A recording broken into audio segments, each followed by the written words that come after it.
Bismillahirrahmanirrahim. Alhamdulillahirabbil alamin. Allahumma shalli wa sallim ala sayidina Muhammadin miftahi babi rahmatillah adada ma fi ilmillah salatan wa salaman daimain bidawami mulkillah wa ala alihi wa sahbihi.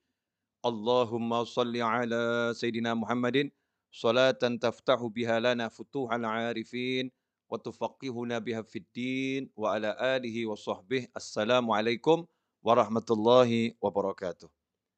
Sahabatku, saudara-saudaraku, kaum muslimin dan muslimat dimanapun antum berada, alhamdulillah kita bisa bertatap muka dalam keadaan sehat walafiat. Mudah-mudahan kesehatan lahiriah ini juga ditopang kesehatan batiniah, sehingga kita betul-betul sehat dalam arti yang sebenarnya di dunia sampai nanti ke jannah. Amin, Allahumma amin. Nah, menjadi manusia yang tenang. Pertanyaannya, kalau nggak jadi manusia yang tenang, mau jadi manusia yang seperti apa? Manusia yang kemerungsung kalau bahasa Jawa. Kemerungsung itu dalam bahasa Arabnya al-ajalah. Al-ajalah itu bukan tergesa-gesa. Walaupun salah satu arti al-ajalah adalah ketergesa-gesaan. Ketergesa-gesaan itu hanya salah satu wujud karena orang tidak tenang. Maka dikatakan dalam sebuah riwayat, "Ata'anni minallah wal ajalah minasyaiton." Atau kama qala sallallahu.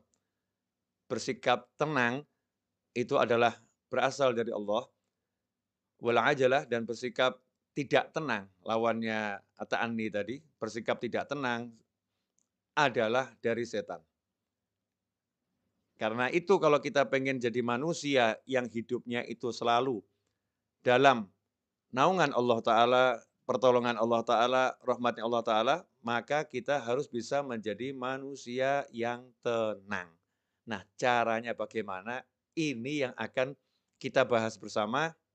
Insya Allah, doakan saya dikasih ilmu yang manfaat, sehingga antum bisa mendengarkan, dapat ilmu yang manfaat, dan manfaatnya berkelanjutan sampai ke jannah. Amin. Allahumma amin. Walaupun pertemuan kita sesaat, pertemuannya nggak lama, mudah-mudahan manfaatnya selama-lamanya. Amin. Kenapa kita jadi tidak tenang? Jawabannya adalah karena kita merasa terancam. Terancam jabatannya, jadi nggak tenang. Terancam batas waktu pengerjaan tugasnya, jadi nggak tenang. Terancam batas waktu membayar hutang. Sudah tiba waktunya, duitnya belum ada, jadi nggak tenang. Ya, semua keterancaman itu membuat kita jadi nggak tenang. Kenapa kita jadi nggak tenang ketika terancam? Karena kita bergantung pada sandaran yang tidak boleh dijadikan sandaran. Jadi kita menggantungkan harapan kepada sandaran-sandaran yang tidak boleh dijadikan sandaran. Di mana Allah telah mewahyukan di dalam surat Al-Ikhlas, "Qul huwallahu ahad, Allahus samad." Katakanlah, hanya Allah yang Maha Esa. Kalau bahasa lugasnya, yang ada itu cuma Allah, yang lain nggak ada. Yang ada cuma Allah, yang lain nggak ada. Bosmu yang nggak ada, kemudian partnermu yang nggak ada, tabunganmu nggak ada, kepandaianmu nggak ada, semua nggak ada. Yang ada itu cuma Allah Ta'ala. Yang berlangsung itu ya hanya keputusannya Allah Ta'ala. Yang berkuasa ya hanya Allah Ta'ala. Yang bisa mengizinkan sesuatu terjadi hanya Allah Ta'ala. Yang bisa mencegah sesuatu agar tidak terjadi hanya Allah Subhanahu wa Ta'ala. Enggak ada yang lain. Qul huwallahu ahad. Katakan, hanya Allah yang ada. Cuman Allah. Nah, kalau sudah yang ada cuman Allah, Allahus samad. Allah adalah harapan, sandaran, Tuhan yang menjadi tempat bergantungnya segala sesuatu. Hanya Allah, nggak ada yang lain. Kalau udah begitu, kemudian kita jadi tercerahkan. Oh, yang bisa nolong hanya Allah. Yang bisa bantu hanya Allah. Yang bisa menyelesaikan masalah kita hanya Allah. Yang bisa ngasih kita rezeki hanya Allah. yang bisa hanya Allah.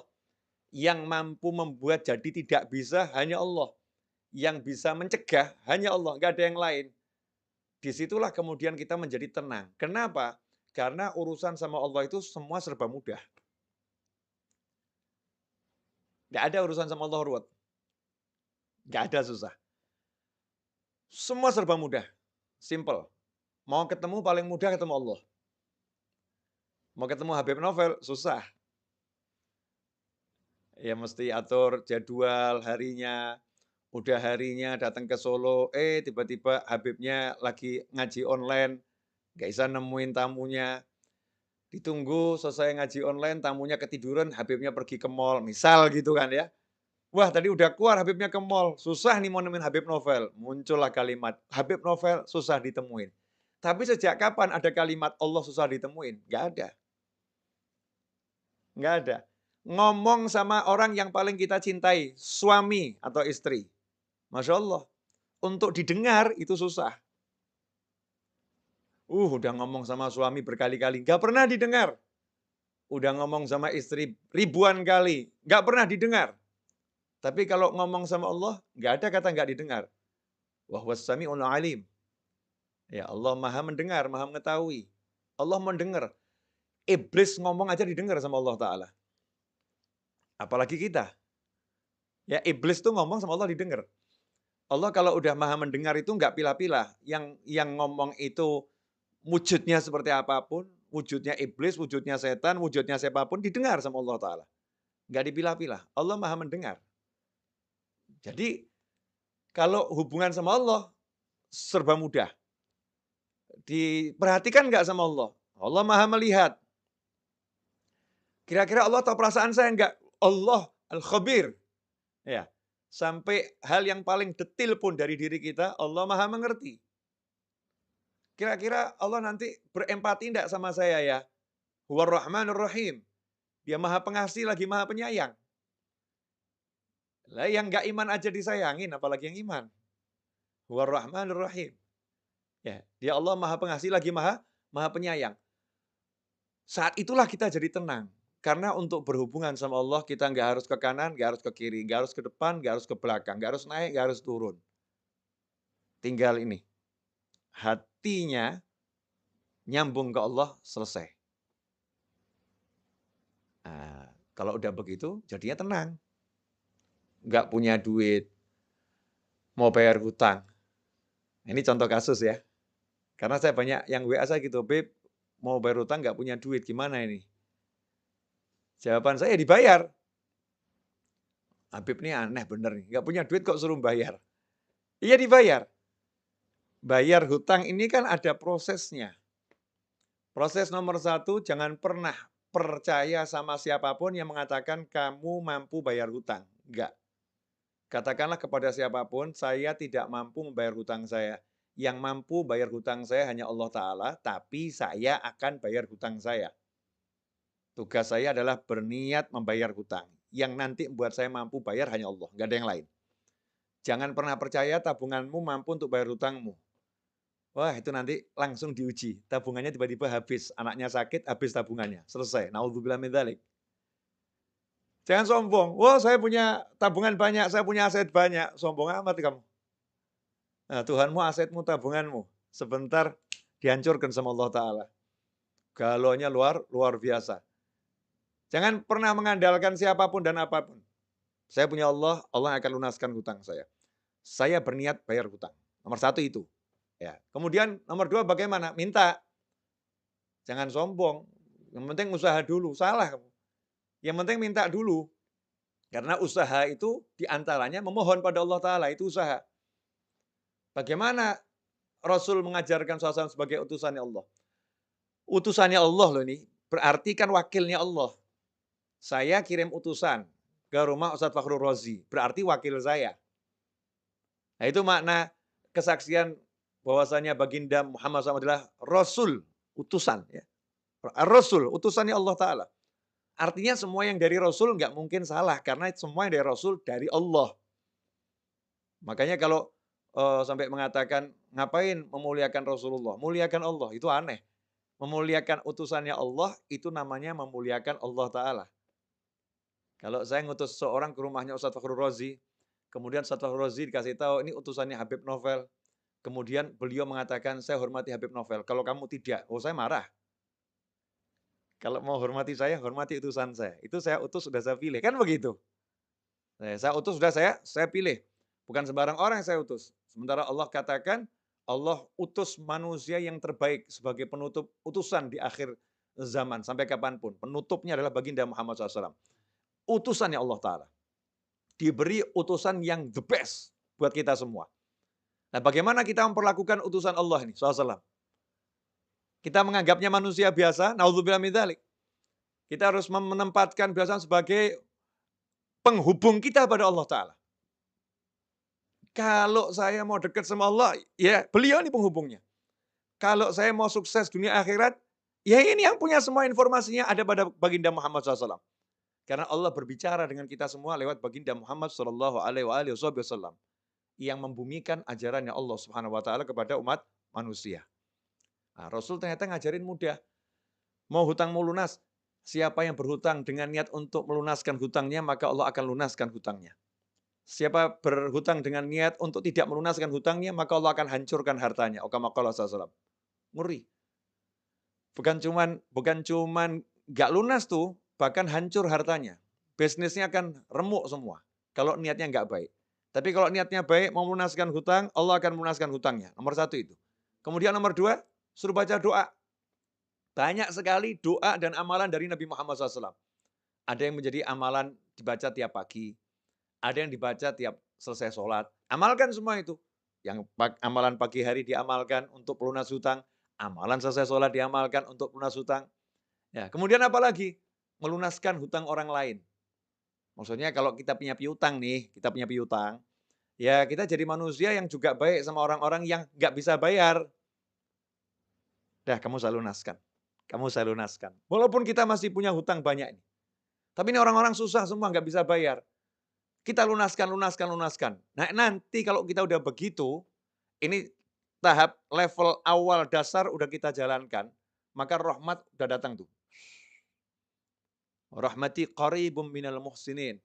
Rahmatku dekat dengan orang-orang yang suka berbuat kebajikan, orang-orang ihsan.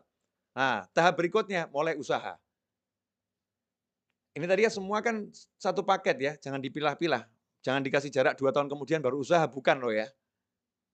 Bukan urutan waktu 2 tahun kemudian, 3 tahun, enggak. Segera langsung, usaha. Ini usaha saya untuk melunaskan hutang saya dengan izin Allah Ta'ala. Nah, nanti Allah akan apa? وَالَّذِينَ جَاهَدُوا فِينَا لَنَهْدِيَنَّهُمْ سُبُلَنَا وَإِنَّ اللَّهَ لَمَعَ الْمُحْسِنِينَ. Janjinya Allah Ta'ala, وَالَّذِينَ جَاهَدُوا فِينَا, dan barang siapa sungguh-sungguh menempuh jalan kami, salah satunya ini, sungguh-sungguh menempuh jalannya Allah Ta'ala dalam melunaskan hutang. Itu kan ya, salah satu contoh. Walladzina jahadu fina lanahdiyannahum subulana. Maka kami akan tunjukkan, kami bimbing. Kalimatnya itu lanahdiyannahum dengan lam taukid, nun taukid. Kami sungguh akan bimbing dia menempuh jalan kami. Enggak suruh jalan sendiri. Allah enggak cuma kasih jalan, ini jalannya terus jalan sendiri, enggak.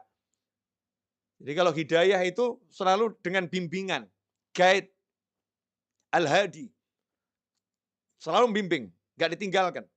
Dibimbing untuk menempuh bukan satu jalan, jalan-jalannya Allah Ta'ala. Sehingga orang yang sudah menerapkan syariatnya Nabi Muhammad SAW tidak akan pernah kehilangan ide, tidak akan pernah kehabisan cara, tidak akan pernah kehabisan jalan, karena Allah bukan bimbing dia satu jalan, Allah akan bukakan miliaran jalan. Nih, nih, nih, nih, nih.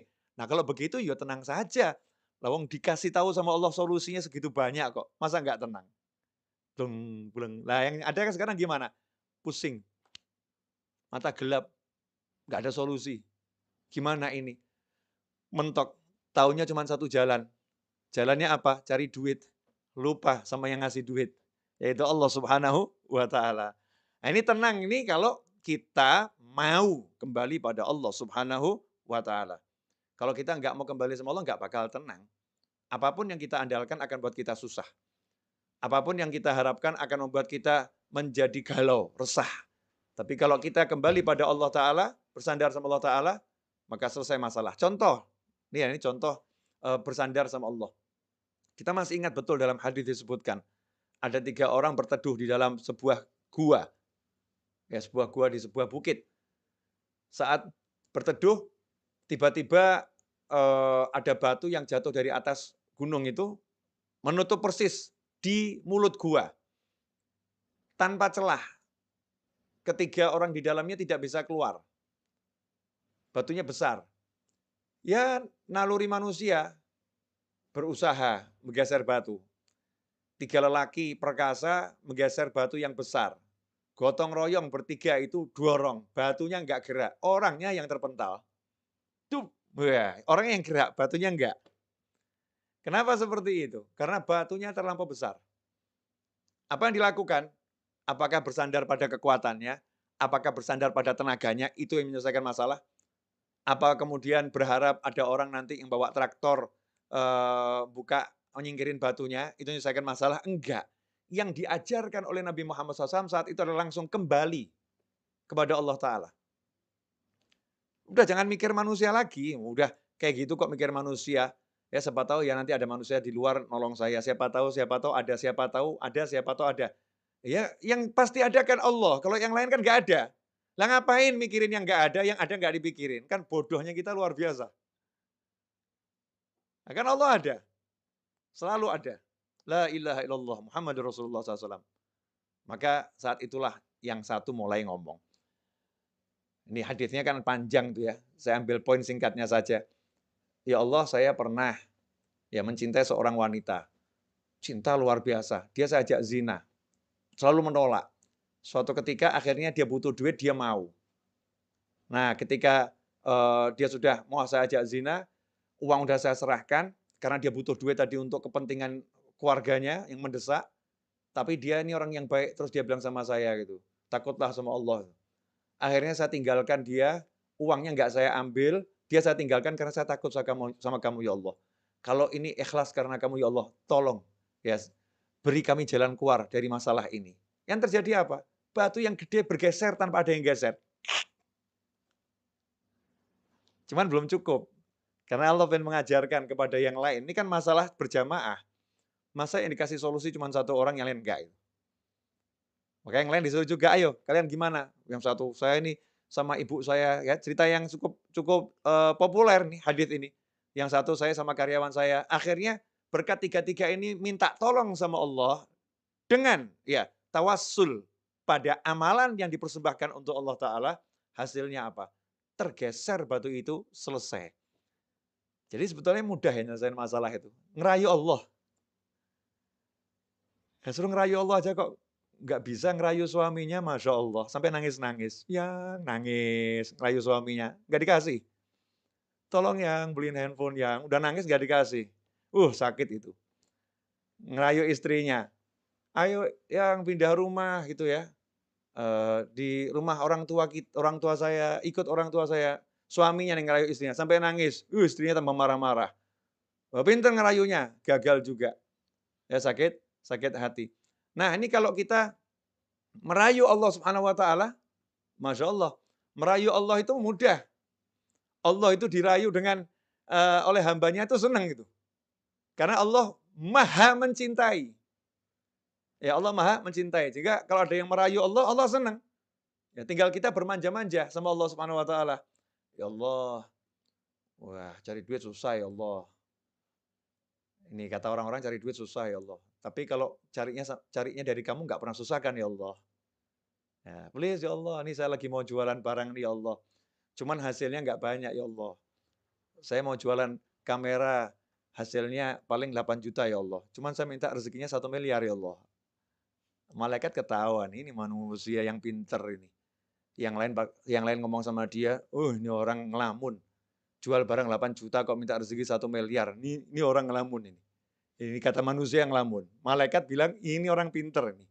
Karena dia mintanya sama Allah, bukan sama kamera yang mau dia jual. Dia mintanya sama Allah Subhanahu wa Ta'ala. Subhanallah.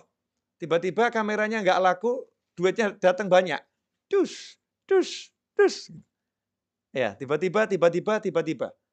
Nah, dari mana itu? Wa may yattaqillaha yaj'al lahu makhrajan wa yarzuqhu min haitsu la yahtasib.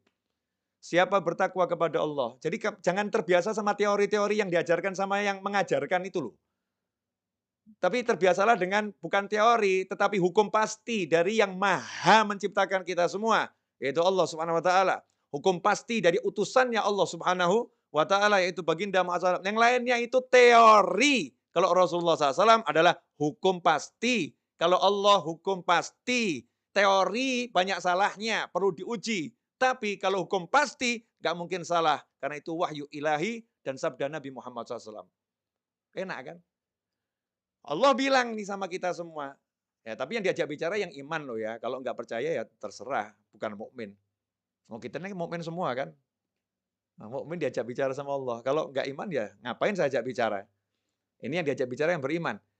Wa may yattaqillaha, kalau udah bicara iman jangan pakai akal. Ini akal nih suka membuat orang yang beriman jadi rusak imannya. Iman itu yang membedakan antara mukmin sama orang yang nggak mukmin. Yang nggak mukmin pakai akal saja. Tapi kalau yang mukmin nggak butuh akal dia. Aku percaya sama Allah kok. Nah gimana? Ya urusannya Allah. Aku percaya sama Allah, selesai. Itu mukmin. Walaupun orang yang beriman akalnya dipakai untuk menambah keimanannya. Ya, untuk memperkuat keimanannya, untuk menyampaikan kepada orang lain agar bisa menjadi beriman pula. Tetapi ketika dia beriman, dia nggak butuh akal gitu. Dia cukup membutuhkan hatinya yang meyakini Allah Subhanahu wa taala. Subhanallah. Wa may yattaqillaha. Allah yang bilang nih, dan barang siapa yang bertakwa kepada Allah. Takwa itu gampang kok. Saya bilang takwa itu susah. Walaupun kita kan takwanya masih ya begini begitu, tapi takwa itu gampang. Simple. Yang diperintah jalankan, yang dilarang tinggalkan. Selesai toh? Kayak gini loh, kayak gini. Wah, zaman sekarang ini mau ke mall aja susah nih. Mesti punya aplikasi Peduli Lindungi. Mesti harus sudah divaksin. Mau ke mall aja susah. Nggak susah toh ya? Ya jalankan saja peraturannya.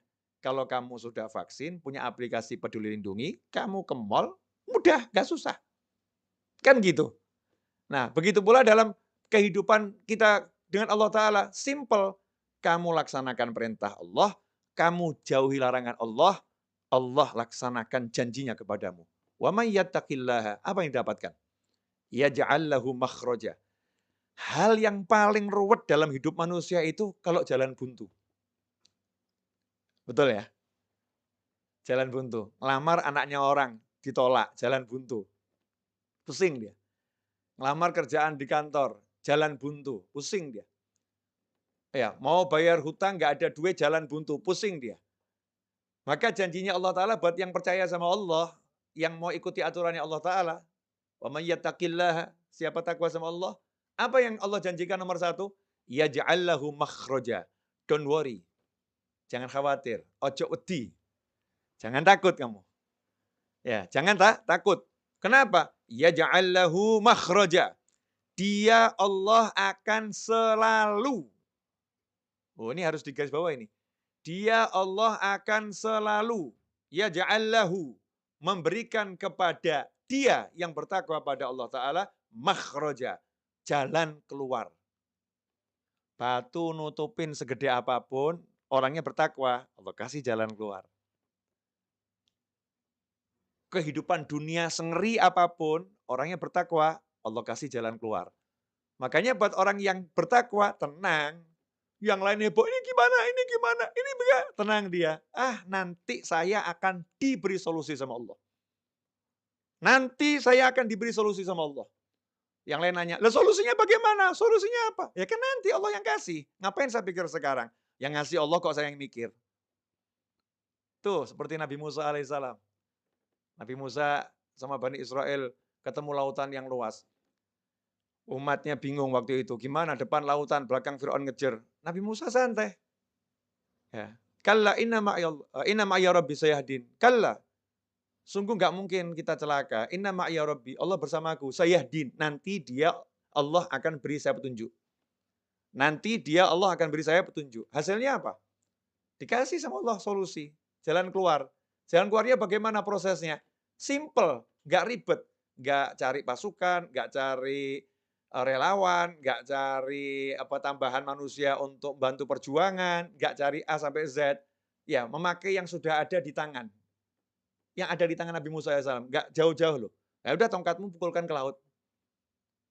Solusi yang nggak masuk akal manusia. Dek, laut terbelah, Nabi Musa dan pengikutnya selamat, Fir'aun tenggelam dan binasa. Diabadikan sampai akhir zaman dan sepanjang masa. Selesai masalah. Ya ja'allahu makhroja. Selalu diberi solusi oleh Allah Ta'ala. Selalu diberi jalan keluar oleh Allah Ta'ala. Gak cukup itu. Plus, وَيَرْزُقْهُ مِنْ حَيْثُ لَا يَحْتَسِبْ. Dan Allah akan selalu beri dia rezeki yang gak pernah bisa diperhitungkan oleh dia ataupun yang lain. La yahtasib. Jadi orang yang dekat sama orang bertakwa ini kalau kalkulasi rezekinya pasti pusing. Udah lah, gak mungkin ketemu. Mau pakai jurus model apapun. Kok bisa ya? Kok bisa? Nanti kok bisa gitu. Karena Allah suka ngasih surprise sama hambanya yang bertakwa. Surprise. Surprise. Gitu. Allah ngasih kejutan. Nih. Sampai kita bingung nih. Bertubi-tubi dikasih rezeki sama Allah Ta'ala. Min haitsu la yahtasib. Dari arah yang nggak pernah bisa dia perkirakan. Dia sehebat apapun punya ilmu, apa tuh Mas Seto, kalau untuk memprediksi namanya apa itu?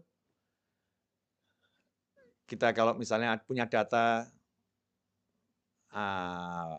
apa itu istilahnya itu, seperti Google tuh punya, kalau Google bisa bagus itu karena punya, bukan AI Mas itu. Namanya, ilmunya kalau di matematika itu, saya sudah nggak sekolah soalnya. Apa nih Mas Seto, atau ini siapa pemirsa yang tahu nih? Ya, coba ditulis di chat. Apa namanya itu? Statistik, ya ketemu. Nanya sama kalian gak dijawab, udah nanya sama langit. Statistik. Gitu. Ilmu statistik.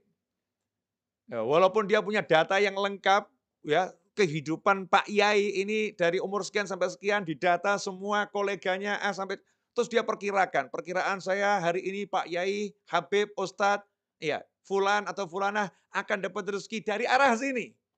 Allah akan kasih arah yang lain. Oh, yang ngasih aku bukan statistikmu. Aku udah bilang, yaj'al lahu makhraja wa yarzuqhu min haitsu la yahtasib. Udah la yahtasib, udah jangan kamu hitung. Jangan kamu pikir, jangan kamu cari-cari, nggak bisa. La yahtasib. Allah udah bilang, nggak pernah bisa diduga rezekinya orang yang bertakwa. Nggak bisa, itu Allah menunjukkan kemampuannya memberi rezeki. Allah menunjukkan kuasaannya dalam beri rezeki. Allah menunjukkan otoritasnya kepada manusia. Kamu nggak bisa, hanya aku yang bisa. Asyik itu. Min haitsu la yahtasib. Jadi tenang, orang bertakwa itu nggak pernah mikirin rezekinya hari ini atau besok. Tugasnya apa? Jalankan perintah, tinggalkan larangan. Perintahnya suami cari nafkah. Ya, cara cari nafkah keluar ke pasar misalnya. Ya keluar ke pasar. Perintahnya ketika keluar ke pasar bagaimana? Berdoa. Perintahnya ketika di pasar bagaimana? Baca doa, jaga pandangan, jaga pendengaran. Cari rezeki ke pasar, ngerumpi, gunjing, ghibah, namimah. Masya Allah. Teriak-teriak, saya tiap hari udah ke pasar, saya udah kerja. Kamu kerja nggak pakai caranya Allah? Bagaimana kamu dapat rezeki yang surprise? Makanya rezeki kamu ya hitung-hitungan tadi. Pusing kepalanya. Ya, pusing kepalanya. Ikhwani rahimakumullah. Nah, ini yang perlu dipahami, bahwasanya kalau orang udah percaya sama Allah Ta'ala, tenang hatinya. Dia nggak akan pilih cara-cara yang lain. Mau pakar A sampai Z yang nggak ngurus, yang dia urus caranya Allah, cara Rasulullah SAW. Nah, nanti termasuk caranya Rasulullah, itu caranya ulama. Ya bagaimana pendapat para ulama, bagaimana petunjuk para ulama, hidupnya hanya begitu. Oh hidup ini singkat kok, mohon maaf loh ya. 60-70 tahun itu rata-rata umur kita. Wong hidup sampai 60-70 tahun kok cuman dibuat mikir cari duit, itu kan bodohnya kita luar biasa. Oh duit tuh nggak usah dicari ya, pasti datang kok. Tapi ya usaha. Nah usaha itu doa, ya, usaha itu pergi ke pasar, kan gitu. Tapi jangan mikir cari duit, jangan. Habis energi. Ya, sayang. Mikir cari solusi. Nah ini juga kebodohan kita. Solusi kok dipikir, solusi itu diberi. Yang beri siapa? Yaj'al lahu makhraja, yang beri Allah, yang ngasih masalah Allah, yang beri solusi Allah. Selesai. Loh, cara mintanya sama Allah bagaimana? Ya, cara mintanya takwa, gampang. Jalankan perintah, jauhi larangan. Selesai. Jadi sekarang sukanya yang aneh-aneh, suka hidup ruwet, mumet, pusing, ya, pakai cara-cara yang nggak benar, cara yang nggak beres, cara yang benar, yang beres nggak dijalankan, yang nggak beres apa namanya, dijalankan, yang beres nggak dijalankan. Ini menyebabkan kita hidup dalam ketidaktenangan. Maka untuk menjadi manusia yang tenang, kita harus betul-betul Qul huwallahu ahad, Allahus somad. Nah, insyaallah 30 menit saya berbicara ini barokah, ya, manfaat, kendati seperti yang tadi saya sampaikan, singkat, ya, mudah-mudahan manfaat, dan sampai nanti jannah manfaatnya nggak berhenti. Terus, ya, terus nyambung manfaatnya, karena kita bersama-sama belajar untuk menjadi manusia yang ingat kembali bahwasannya untuk menjadi tenang mudah kembali pada Allah, maka kita akan menjadi tenang setenang-tenangnya. Jazakumullah khairan Ustaz Fakhr Razi atas waktunya, atas kesempatannya. Insyaallah kita ketemu lagi di waktu yang akan datang, dan semoga Ustaz Fakhr Razi beserta sekolahannya, ya, beserta guru-guru yang di sana, wali murid, semua yang bekerja di sana diberi oleh Allah Ta'ala kemudahan dalam segala hal yang diridhoi Allah Ta'ala, dijauhkan dari segala kesulitan, dari segala petaka, musibah, diberi kesehatan lahiriah dan batiniah, dijadikan anak didiknya bisa menjadi orang-orang yang semakin bertakwa pada Allah Subhanahu wa taala, dan mudah-mudahan diberi rezeki zahiran wa batinan, berlimpah ruah, datang dari segala arah tanpa susah payah, dan insya Allah kita semua oleh Allah Subhanahu wa taala dijadikan sebagai orang-orang saling mencintai di jalan Allah, orang-orang saling menyayangi di jalan Allah, saling mengunjungi di jalan Allah, dan kelak kita dipertemukan dengan baginda Muhammad sallallahu alaihi wasallam, dan semoga setelah usia panjang dalam semua kebaikan, kenikmatan, ketaatan, keridhaan, kebaikan, kekayaan, kemudahan, kesenangan, kita diberi akhir usia husnil khatimah. Wassallallahu ala sayyidina Muhammadin wa alihi wasallam walhamdulillahi rabbil alamin. Amin. Walafu minkum, saya undur diri, Ustaz Faurozi dan kawan-kawan. Insyaallah kita bertemu kembali di lain kesempatan. Wassalamualaikum warahmatullahi wabarakatuh.